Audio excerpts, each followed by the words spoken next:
The wetlands are home to a variety of plant species that have adapted to the challenges of living in this environment and play many vital roles in the wetland ecosystem.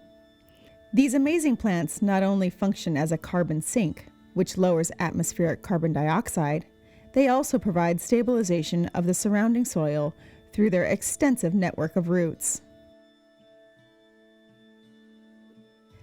As plants grow, older leaves and stems eventually decay and become what is known as detritus. Detritus, which is decaying plant and animal matter, is an important source of food for many small invertebrates such as crustaceans, snails, and worms.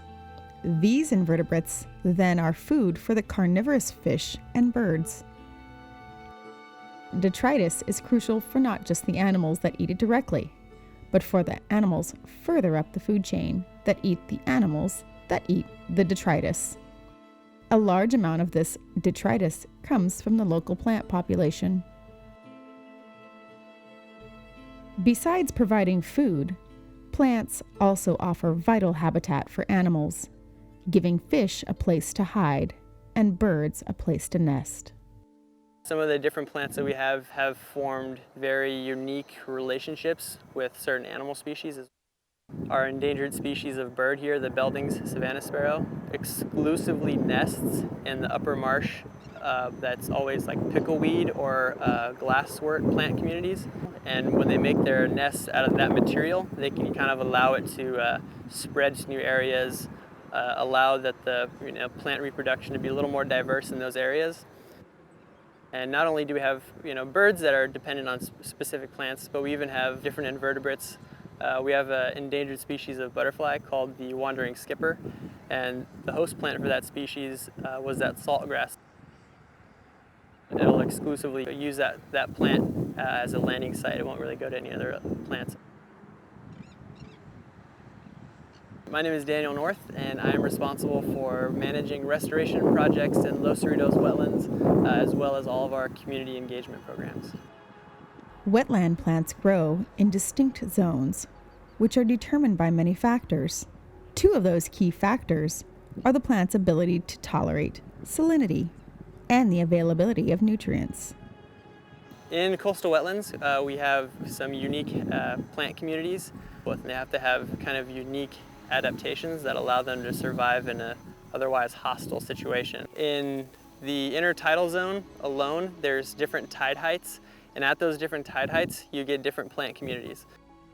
At the very lowest part of the tidal prism, there's a species called Spartina foliosa, or cordgrass, and it can survive underwater for a long period of time, but it is really bad at handling high salinity concentrations. So because it has the most influence from the water, it has the lowest salinity that it has to deal with. And that species is really important for marshes because it's what's called an ecosystem engineer.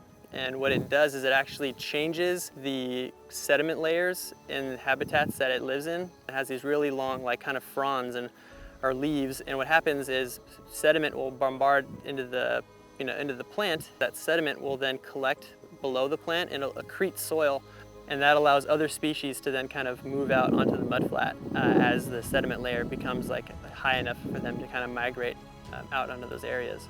The scientific term for salt plants is halophyte, so halo meaning salt and phyte meaning plant. And that's because they've developed the ability to tolerate the salinity in the soil and in the water. They get to live in an area that is fatal to other normal species. Zones can be identified by the particular species of plant that grow there.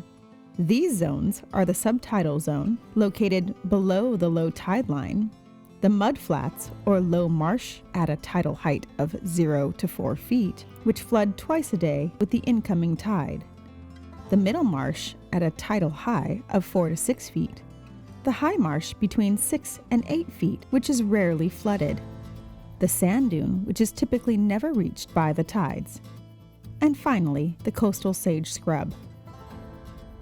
Another kind of unique property of coastal communities is we have a lot of different soil types that are often right next to each other. So in one area, you may have more of sandy sediment where nutrients is really poor and water retention is almost non-existent. So the species that are able to live in those habitats, those species are really able to retain all their water within their tissues. They're able to survive on the very limited amount of nutrients.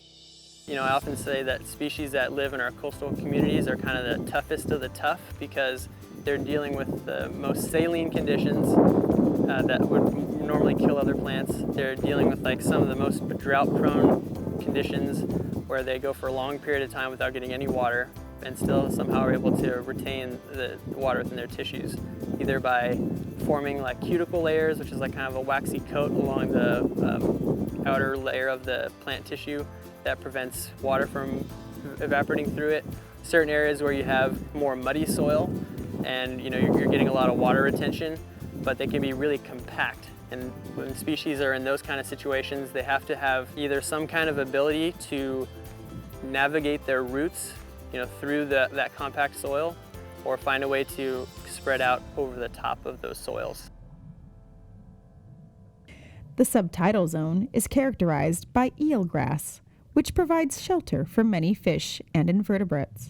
Eelgrass is a true plant and not a seaweed. It has small, inconspicuous flowers because it is pollinated by water currents and not insects. The low marsh, characterized by the presence of cordgrass, has high salinity and oxygen-poor mud.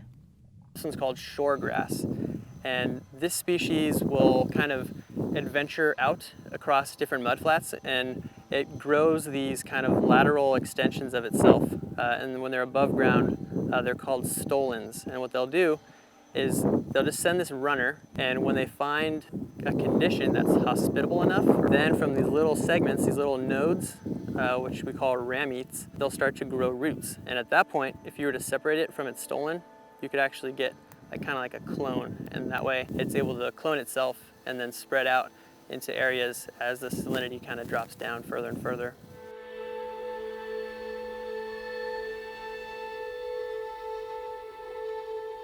The middle marsh, where pickleweed dominates, also has high salt concentrations.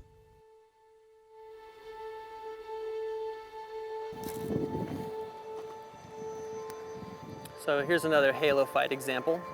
And you could tell already that's a lot different than the grasses. This particular species is called pickleweed, or Salicornia pacifica. The way this plant gets rid of the salt, what it does, it'll pass the salt into these areas that are furthest away from the base of the plant, and they'll concentrate the salt in those areas.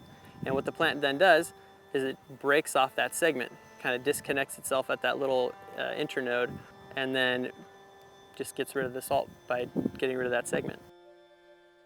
And what's interesting about this species is technically it is edible, but remember that it's full of salt water, so it ends up tasting super salty, and it's not my favorite plant to eat.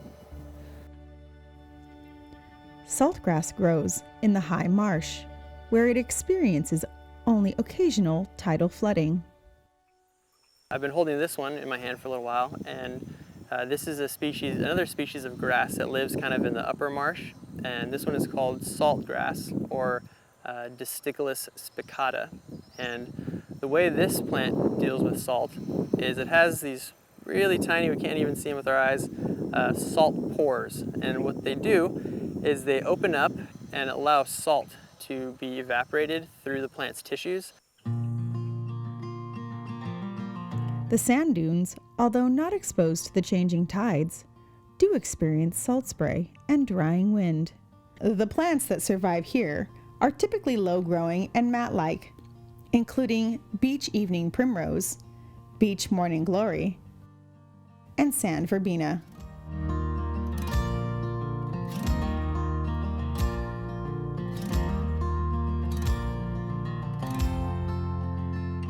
They have shallow roots which keep them from reaching the salty water deeper underground, but cause them to be easily disturbed or uprooted when trampled by people.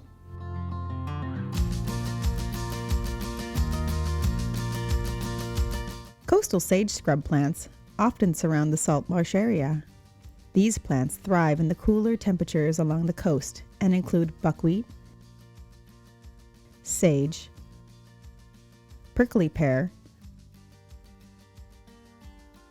deerwood, tar plant, and coyote bush. Some of the plants that are seen in the wetlands shouldn't be there at all. Introduced by the Spanish in the 1500s, invasive species have been establishing themselves throughout the wetlands. Invasive species are introduced plants or animals that come from another part of the world and displace native plants or animals. There have been some invasive species that have been able to introduce themselves or do well even in our salt marsh habitats. And they've come from various areas. All the red that you kind of see down here, all this is a species of ice plant. And there's different kinds of ice plant, but they come from South Africa, and they were primarily introduced. The intention was to prevent soil erosion along the California coast. And unfortunately, they didn't do that very well because their roots aren't that deep, and they just invaded all of our other native coastal habitats. It's one of the most aggressive invasive species in Southern California salt marshes, and it's almost impossible to fully remove it from a habitat once it's kind of started. It covers the most area that you see here as far as non-native coverage goes. And the problem with those species is that they're often really aggressive, and they can sequester water a lot better than our native plants, and they outcompete our slower growing or plants that haven't really adapted alongside competition. Don't do well next to these species, unfortunately. Some of the most common invasive plants in Southern California wetlands are black mustard, wild fennel, arundo, tree tobacco, thistle, pampas grass, and varieties of ice plant. Because of competition with invasive plants, along with habitat loss and pollution, there are native plant species that are now endangered and threatened. Endangered species are in imminent danger of extinction if not protected, and threatened species are likely to become endangered if not protected. Southern tar plant, found in coastal sage scrub, is classified as an endangered plant.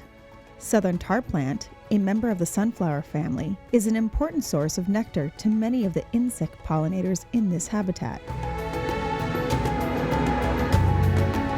Faced with the daily challenges of living in this salty environment, inundated by the tides and threatened by habitat loss and invasive species, wetland plants continue to provide food and shelter to the local animals, contribute to reducing atmospheric carbon on a global scale, and add to the natural beauty of the wetlands.